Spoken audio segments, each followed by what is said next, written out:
जी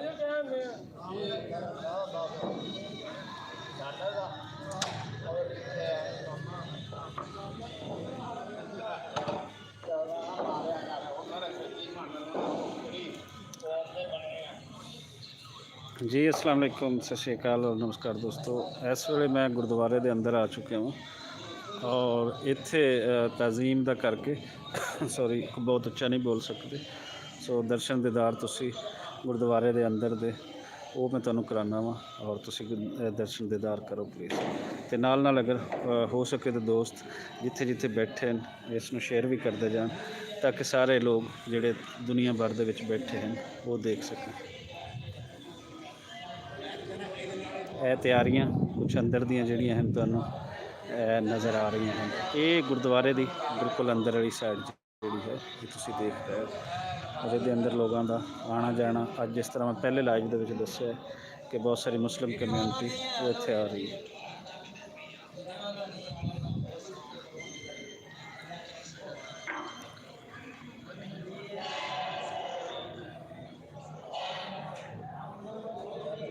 यह वो जगह है जिथे कीर्तन पढ़िया जाता है और इत्थे एक बड़ी तादाद दे विच तुसीं देख रहे हो कि लोगों वास्ते ये इंतज़ाम जोड़ा है ये किया जा रहा है।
है वो तरीखी दरख्त है जिथे 1921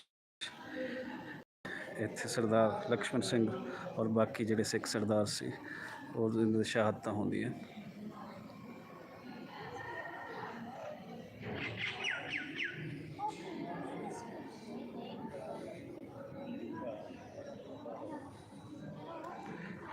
इस टाइम 4 चफेरे तुसीं जिथे देखोगे तैयारियां चल रही हैं क्योंकि दरम्यान दे विच सिर्फ 2 दिन पिछे बाकी है और सारियां तैयारियां आलमोस्ट मुकम्मल हो चुकी हैं।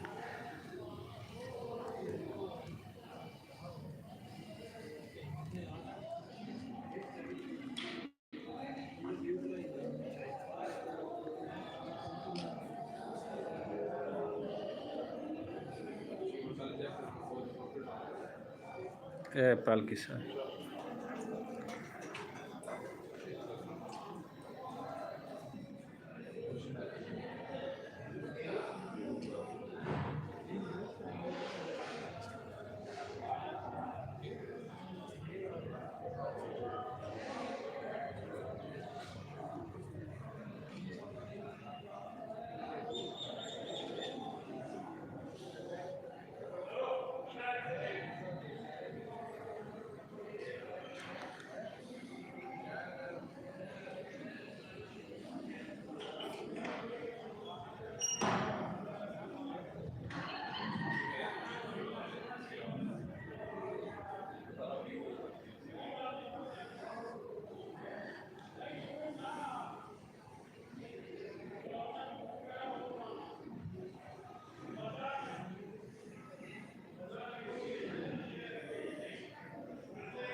ਅਜੇ ਵੀ ਇੱਥੇ ਕੁਛ ਮਜ਼ਦੂਰ ਜਿਹੜੇ ਲਾਸਟ ਟੱਚ ਦੇ ਰਹੇ ਨੇ।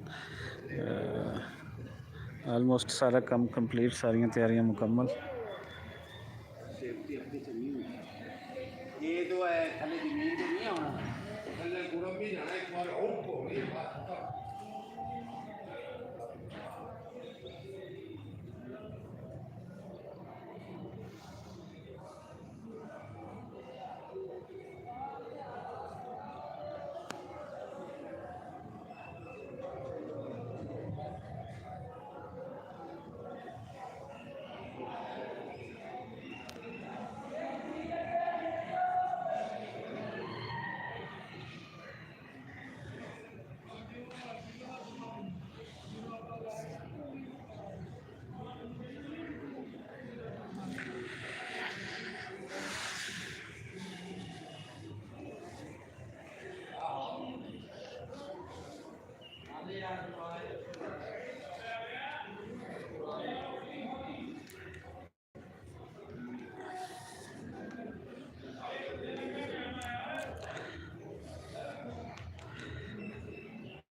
ਇਹ ਕੁਛ ਜੋ ਤਿਆਰੀਆਂ ਇੱਥੇ ਤੁਸੀਂ ਦੇਖ ਰਹੇ ਹੋ, ਆਪਣੀ ਟੀਮ ਮੀਆਂ ਆਸਫ, ਇਹ ਤੁਹਾਡੇ ਨਾਲ ਰਿਕਾਰਡਿੰਗ ਦੀ ਸ਼ਕਲ ਦੇ ਵਿੱਚ ਤੁਹਾਡੇ ਨਾਲ ਸਾਰੀ ਚੀਜ਼ਾਂ ਸਾਂਝੀਆਂ ਹੋਣਗੀਆਂ।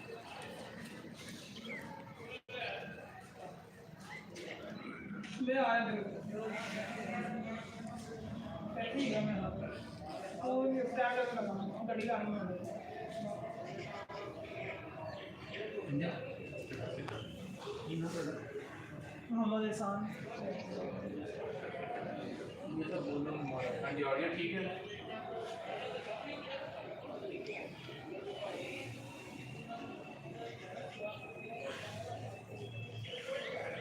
ऑडियो ठीक है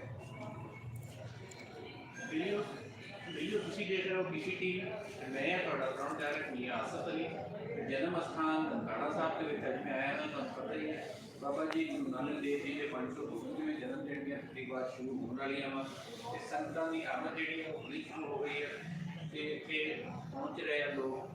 ਬਾਕੀ ਜਿਹੜੀ ਮੇਨ ਸੰਗਤ ਇੰਡੀਆ ਤੋਂ ਜਿਹੜੀ ਆਉਂਦੀਆਂ 3000 ਯਾਤਰੀ ਉਹ ਵੀ ਆ ਜਾਣਾ ਵਾ ਬੁੱਧਵਾਰ ਦੇ ਦਿਨ ਤੇ ਬਾਕੀ ਦੇਸ਼ ਵਿਦੇਸ਼ ਤੋਂ ਵੀ ਆਉਣੇ ਆ ਤੇ ਤਿਆਰੀਆਂ ਚੱਲ ਰਹੀਆਂ ਨੇ। ਪ੍ਰੋਗਰਾਮ ਤਕਰੀਬਨ ਹੋ ਚੁੱਕਿਆ ਸਾਰਾ ਇੱਥੇ ਗੁਰਦੁਆਰਾ ਸਾਹਿਬ ਤੇ ਲਾਈਟਿੰਗ ਵੀ ਹੋ ਰਹੀ ਹੈ। ਸਰ ਜਿਹੜਾ ਇੱਥੇ ਕੰਮ ਹੁੰਦਾ ਡੈਕੋਰੇਸ਼ਨ ਦਾ, ਉਹ ਲਾਈਟਿੰਗ ਦਾ ਹੁੰਦਾ ਤੇ ਨਾਲ ਫੁੱਲਾਂ ਦਾ ਵੱਡੇ ਪੈਮਾਨੇ ਤੇ ਡੈਕੋਰੇਸ਼ਨ ਕੀਤੀ ਜਾਂਦੀ ਹੈ, ਸਜਾਇਆ ਜਾਂਦਾ ਵਾ।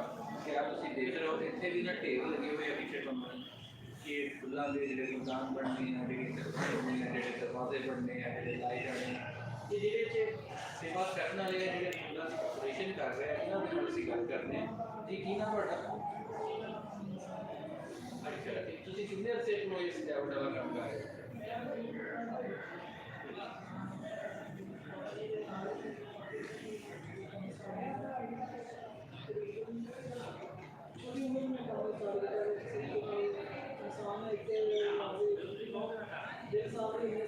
इंसान